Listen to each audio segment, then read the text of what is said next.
News मंच और मैं हूं विशाल वैभव। जिस तरह से सुप्रीम कोर्ट द्वारा अनुसूचित जाति जनजाति को लेकर जो फैसला दिया गया आरक्षण को लेकर, उसके विरुद्ध में आप देख पा रहे हैं ये तस्वीर जो है हाई कोर्ट के अधिवक्ताओं के द्वारा आज आक्रोश मार्च निकाला गया है। और यहाँ हम मौजूद जो भी अधिवक्ता हैं उनसे भी बात करने की कोशिश करते हैं। जिस जाति जनजाति के खिलाफ दिए गए फैसले के विरोध में जो है हाई कोर्ट के मूल निवासी अधिवक्ताओं के द्वारा जो है आक्रोश मार्च जो है आज निकाला गया है। पटना हाई कोर्ट के गेट नंबर 3 के पश्चिमी गेट के पास तमाम अधिवक्ता जो है यहाँ पे मौजूद हैं और हम इन लोगों से जो है हम इन लोगों से बात भी करने की कोशिश करेंगे कि क्या कुछ जो है कहना है। लेकिन हम आप तस्वीर देख पा रहे हैं, आज आक्रोश मार्च निकला है।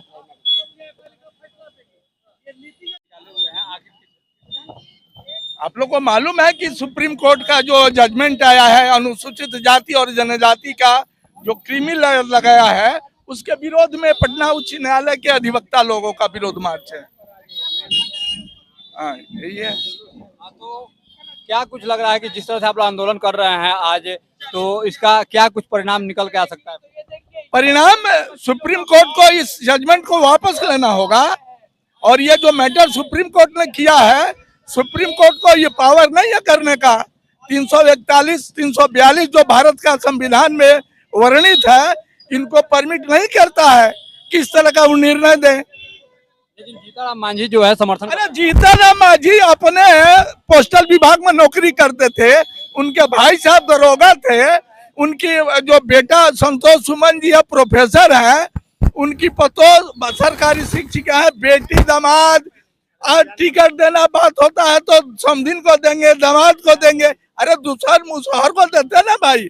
अगर आपको इस रिजर्वेशन से आपको अगर तकलीफ है तो आप जनरल सीट से लड़िए, गया को छोड़िए। गया दूसर मुसहर लड़ा लगा, आप लड़िए जनरल सीट से। है औकात?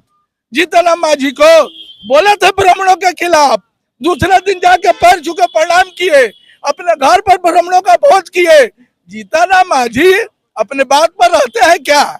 आप लोगों को तो मालूम है, ब्राह्मण के खिलाफ बोले थे ना, अपने घर पर दही चूड़ा का भोज किए थे।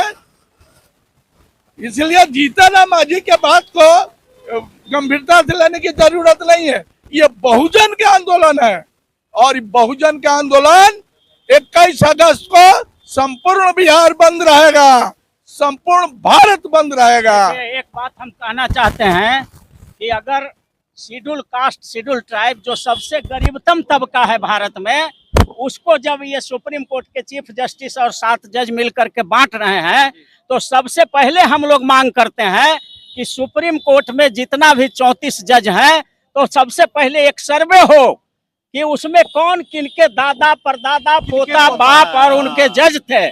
अगर ये पता, ये अपने खुद चीफ जस्टिस के पिताजी वहाँ के चीफ जस्टिस थे, तो सबसे पहले नैतिकता के आधार पर DY चंद्रचूड़ साहब को चीफ जस्टिस को इस्तीफा दे देना चाहिए और सबसे पहले सुप्रीम कोर्ट के जजेज में क्रीमी लेयर लगाना चाहिए कि जिसका बाप दादा भाई भतीजा पहले रह चुका है जज, उसका बेटा पोता हाई कोर्ट और सुप्रीम कोर्ट में जज नहीं बनेगा। कॉलेजियम सिस्टम में ये नियम लाना चाहिए। तो अगर आप गरीब के बेटा को बांट रहे हैं, देश की जिसकी आबादी सबसे गरीबतम तबका है शेड्यूल कास्ट शेड्यूल ट्राइब, उसको आप बंटवारा कर रहे हैं, छोटे छोटे टुकड़ों में बांट करके बर्बाद कर रहे हैं, तो आप खुद सुप्रीम कोर्ट के जजेज में भी क्रीमी लेयर सब है बैठा हुआ।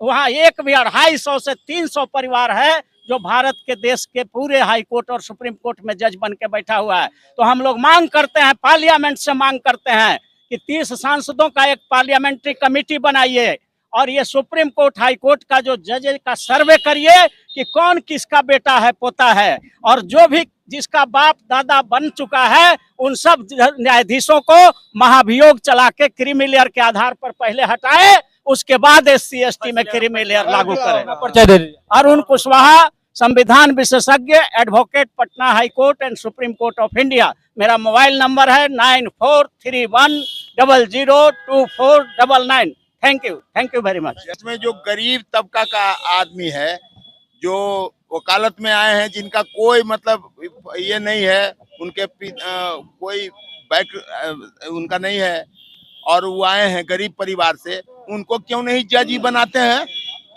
उनको क्यों नहीं बनाते हैं? शेड्यूल कास्ट शेड्यूल ट्राइब में ये आर्थिक आधार खोज रहे हैं और उसमें गरीब नहीं है, उसमें भी गरीब है। और EWS जो बनाया गया आर्थिक आधार पर, उसमें क्या बेईमानी नहीं है? 8 लाख वाले को कह रहे हैं, और जिसके घर में 800 रुपया है वो ब्राह्मण कहाँ जाएगा?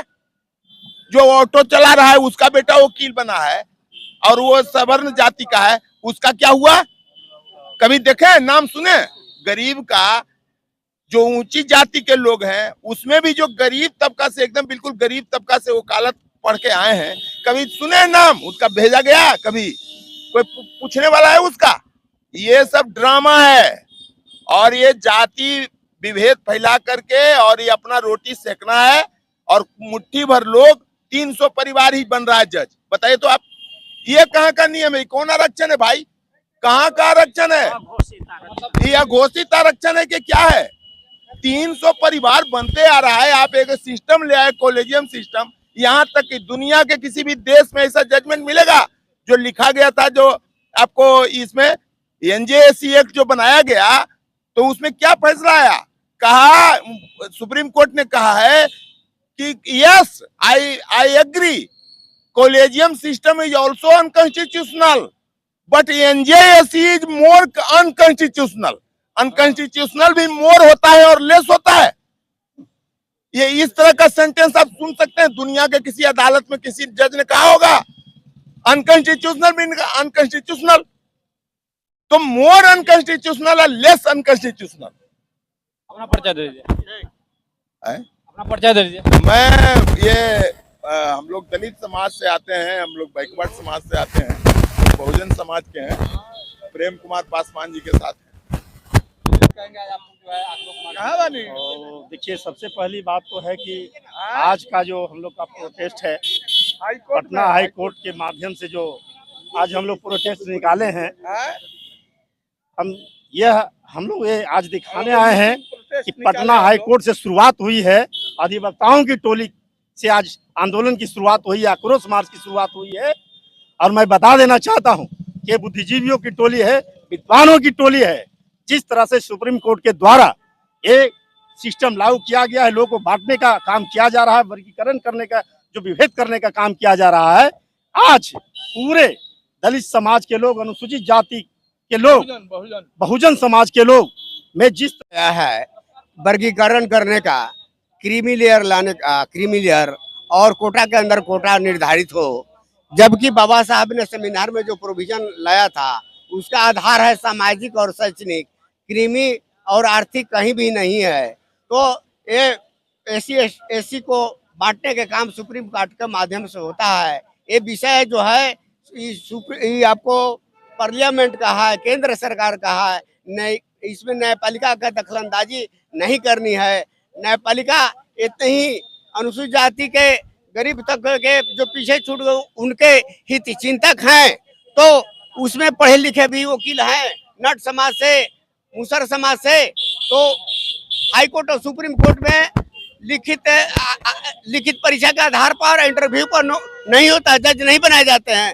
तो सबसे पहले सुप्रीम कोर्ट में जज बनाने के काम करे, हाई कोर्टों में जज बनाने के काम करे, दरिया दिली दिखावे, तो इस चीज को हम मानेंगे कि सही में आपका निर्णय जो है सही है। लेकिन ये करेंगे वो नहीं। न्यायिक सेवा आयोग गठन करने में क्या दिक्कत है सुप्रीम कोर्ट को कि आज तक न्यायिक सेवा आयोग गठन नहीं हो पाया है? दुनिया के किसी भी देश में ऐसी व्यवस्था नहीं है कि जज बहाली करते। भारत में ही ऐसी व्यवस्था है कि जज बहाली करते हैं, वो सुप्रीम कोर्ट का न्यायाधीश नियुक्त होते हैं, विभिन्न प्रदेशों में हाई कोर्ट के जज नियुक्त होते हैं। इसके लिए न्यायिक सेवा आयोग की गठन होनी चाहिए, कॉलेजियम भंग होनी चाहिए। जो पास करेंगे, साक्षात्कार में आवेंगे, वही जज बनेंगे। मेरा नाम अधिवक्ता पटना हाई कोर्ट मुंद्रिका राम। निकाले हैं हम लोग ये आज दिखाने आए हैं कि पटना हाई कोर्ट से शुरुआत हुई है, अधिवक्ताओं की टोली से आज आंदोलन की शुरुआत हुई है, आक्रोश मार्च की शुरुआत हुई है। और मैं बता देना चाहता हूं कि बुद्धिजीवियों की टोली है, विद्वानों की टोली है। जिस तरह से सुप्रीम कोर्ट के द्वारा एक सिस्टम लागू किया गया है, लोगों को बांटने का काम किया जा रहा है, वर्गीकरण करने का, जो विभेद करने का काम किया जा रहा है। आज पूरे दलित समाज के लोग, अनुसूचित जाति के लोग, बहुजन समाज के लोग में जिस तरह से भाजपा भारतीय जनता पार्टी के परंपरागत तरीका रही है कि किसी तरह से समाज में विभेद पैदा करे और फूट डालो राज करे, कभी अल्पसंख्यक को टारगेट करके, कभी दलित को टारगेट करके, तो कभी पिछड़ा को टारगेट करके। इसलिए वह जो है कि सुप्रीम कोर्ट और भारतीय जनता पार्टी दोनों में इस तरह से साठगांठ है। आपने देखा होगा कि कई बार एक जजमेंट देता है और रिटायरमेंट के बाद वह राज्यसभा मेंबर बनने का काम करता है। उसी तरह से कहीं ना कहीं आपका जो 7 बेंच का जज है, इनका भी तय हो गया है कि आप रिटायरमेंट होइए, आपको लोकसभा भेजने का काम करेंगे, आपको राज्यसभा भेजने का काम करेंगे। इस तरह से भारतीय जनता पार्टी और बिहार में आप देख रहे हैं कि नीतीश कुमार की पार्टी दलित और महादलित बना के जो समाज को बांटने का काम किए हैं। समाज अब जागरूक हो चुका है। आज अगर हम लोग पूरे भारत सरकार से मांग करते हैं, अगर आप चाहते हैं, अगर सुप्रीम कोर्ट जिस तरह से न्याय दे रहा है, ये न्याय संगत बात नहीं कर रहा है। अगर नियुक्ति की बात होती है तो भारतीय न्यायिक सेवा आयोग का गठन करें और देखें आपका बेटा कितना पढ़ा हुआ है, मेरा बेटा कितना पढ़ा हुआ है। आप आए, जिस तरह से मेरिट के आधार पर यूपीएससी की तैयारी करते हैं, जिस तरह से क्वालिफाइड करके आईएएस आईपीएस बनता है, उस तरह से भारतीय न्यायिक सेवा आयोग का गठन करे और उसमें जो क्वालिफाइड करे वो जज बनने का काम करे। ये मैं मांग करता हूँ। आज हम लोग ये आक्रोश मार्च के माध्यम से। डॉक्टर अमित कुमार पासवान, अधिवक्ता, पटना उच्च न्यायालय। हाई कोर्ट का अधिवक्ता जो है आज सड़कों पर उतरे और कहीं ना कहीं जो है सुप्रीम कोर्ट के द्वारा दिए गए आरक्षण को फैसले के खिलाफ जो है ये लोग आक्रोश मार्च निकाले।